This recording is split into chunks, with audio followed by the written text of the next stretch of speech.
In front of me is nothing CMF Phone 2 Pro, and today I would like to show you how you can clean storage.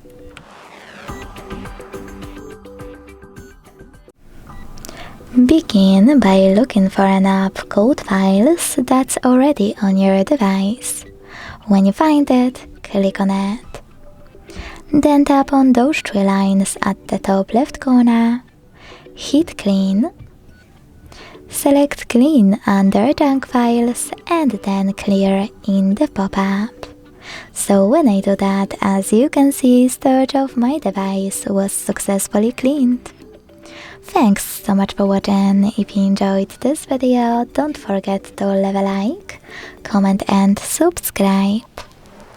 Bye!